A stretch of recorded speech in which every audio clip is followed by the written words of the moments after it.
Good morning. कैसे हो बच्चा लोग? बढ़िया चल रही है पढ़ाई अच्छे से? डिवाइन के प्यारे प्यारे बच्चों, अच्छे से पढ़ाई करना।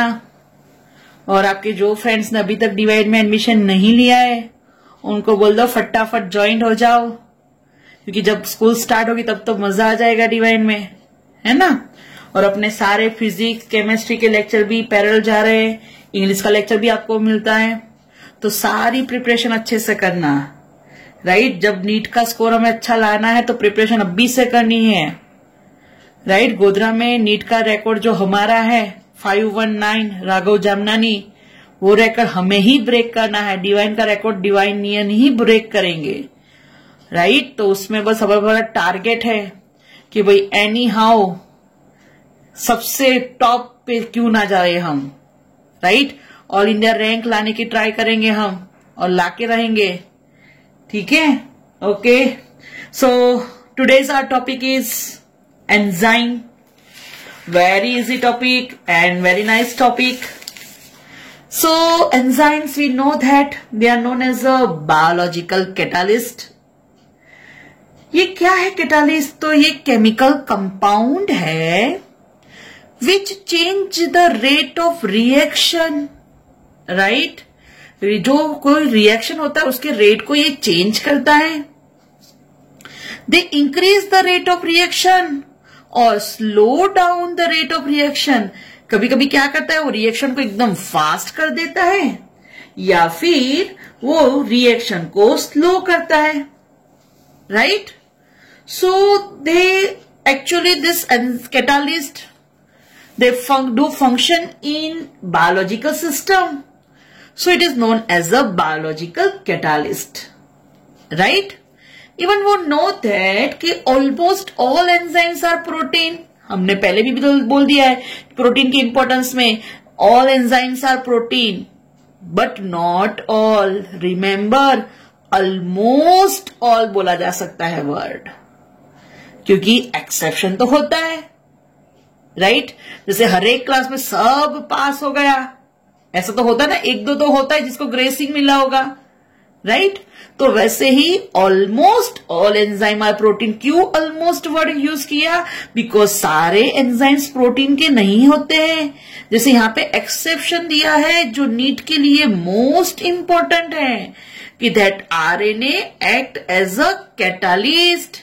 और जब भी आरएनए एज अ कैटालिस्ट मतलब कि फंक्शन करता है तो it is known as a ribozyme. Most important 101% पूछा हुआ क्वेश्चन है और पूछने के चांसेस 150% है, ठीक है। तो when RNA act as a catalyst they are known as a ribozymes and it is not protein. तो दैट्स वाई समझ में आया, almost all enzymes are protein, ठीक है। अब हमको ये तो सब पता ही है कि भाई प्रोटीन उसका स्ट्रक्चर कैसा होता है, प्राइमरी, सेकेंडरी, टर्सरी, क्वार्टरनरी। अच्छा देखो, आज कुछ नया जानने मिला कि जैसे 1 डिग्री तो इसको प्राइमरी बोलते हैं, ये सेकेंडरी और टर्सरी। एक बार नीट में ही ऐसा पूछा हुआ है क्वेश्चन है, तो अब गलती नहीं होगी ना कि जैसे मैं 1 डिग्री करूं तो हो जाएगा प्राइमरी, 2 के डिग्री सेकेंडरी, टर्सरी, ठीक है। चलो अब हमको पता है कि भाई जब प्राइमरी स्ट्रक्चर की बात करें तो उसमें linear arrangement of amino acid है, जिसको हम क्या बोलते हैं, उसका primary structure, right. Primary structure में number of amino acid unite, right. जो लीनियर अरेंजमेंट है उसमें number of amino acid, type of amino acid और उसकी जो सीक्वेंस है वो ध्यान में रखते हैं। और सेकंड थिंग मैंने आपको बोला था कि भाई कौन सा structure, which structure is controlled by gene, तो ध्यान रखना primary structure is controlled by gene, ठीक है। अब जैसे प्राइमरी स्ट्रक्चर उसमें लीनियर चेंज है, राइट।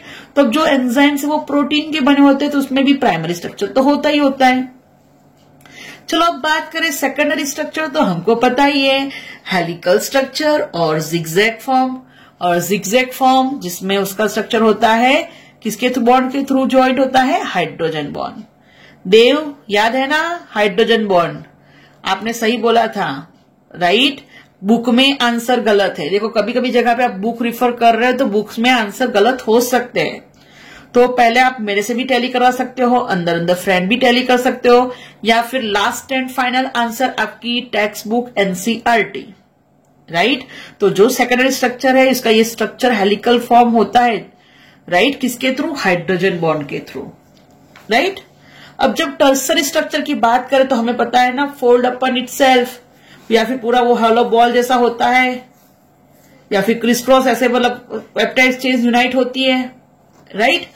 तो जो टर्सरी स्ट्रक्चर है अगर उसकी बात करें तो टर्सरी स्ट्रक्चर फोल्ड अप होती है, राइट, और फॉर्म्स क्रेविसिस। क्रेविसिस मतलब कि वो ऐसा स्ट्रक्चर फॉर्म होता है कि जिसमें क्रेविसिस होती है, या फिर उसको हम बोलते हैं पॉकेट होता है वहां पे अंदर उसके स्ट्रक्चर में, या फिर उसके स्ट्रक्चर में लूप होता है।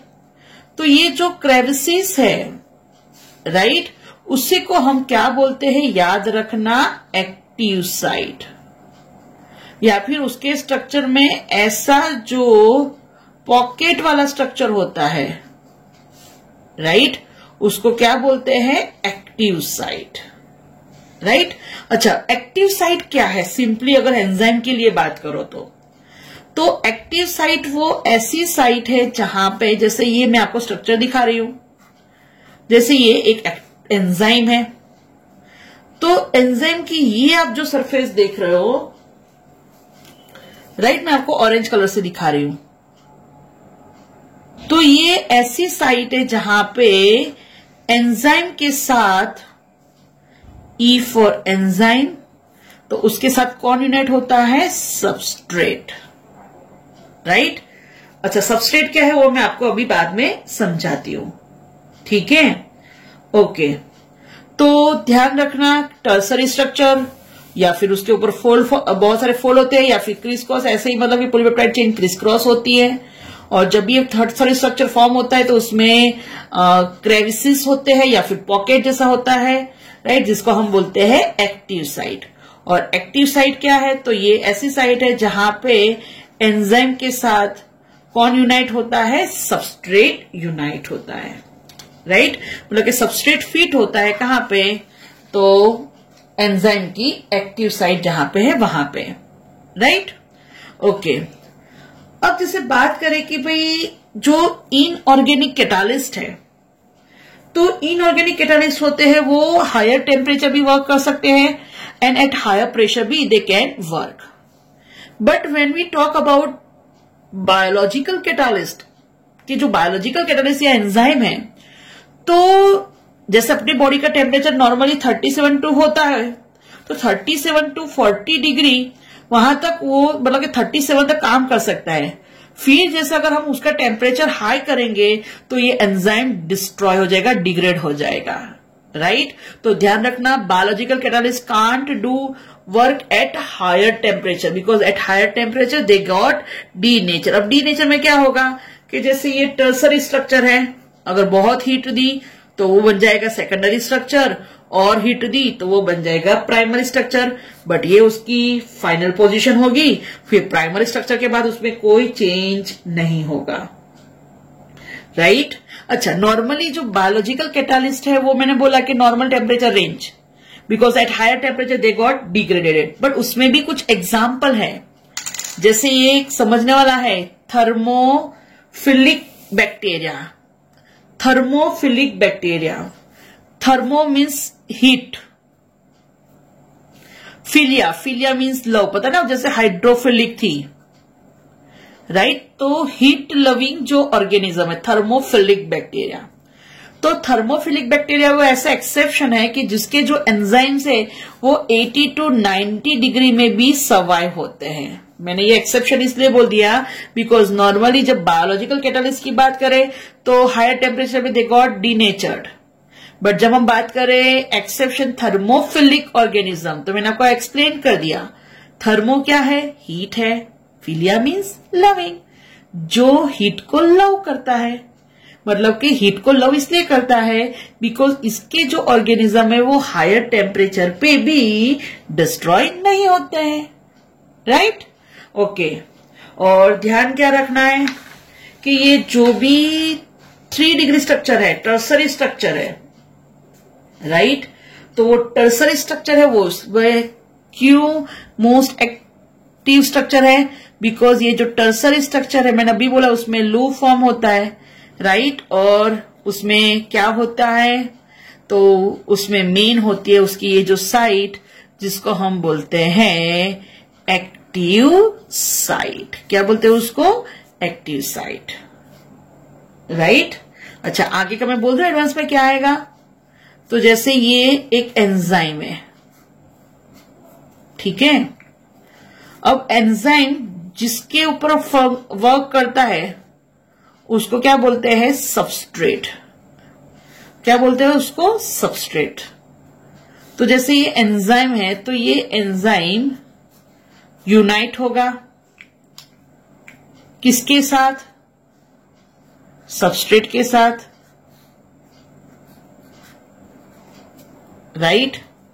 और फिर ये जो सबस्ट्रेट के साथ यूनाइट होगा, तो जो एंजाइम की एक्टिव साइट है, वहां से वो क्या रिलीज करेगा? प्रोडक्ट। क्या रिलीज करेगा? Product, right. ये चीज आगे भी आएगी, ये जस्ट मैंने आपको थोड़ा एडवांस सिखा दिया कि भाई एक्टिव साइट क्या है। तो ये थोड़ा समझ में आया कि भाई एंजाइम उसके साथ सबस्ट्रेट यूनाइट होता है तो बनता है ES कॉम्प्लेक्स।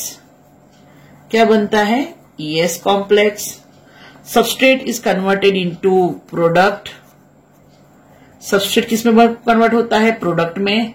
और क्या रिलीज होता है एंजाइम की एक्टिव साइट से? Product, right. जहां से जिसके ऊपर रिएक्शन होता है उसको बोलते हैं सबस्ट्रेट, और एंड में जो मिलता है उसको बोलते हैं प्रोडक्ट, राइट। अब समझ में आया एक्टिव साइट क्या है, ठीक है ना।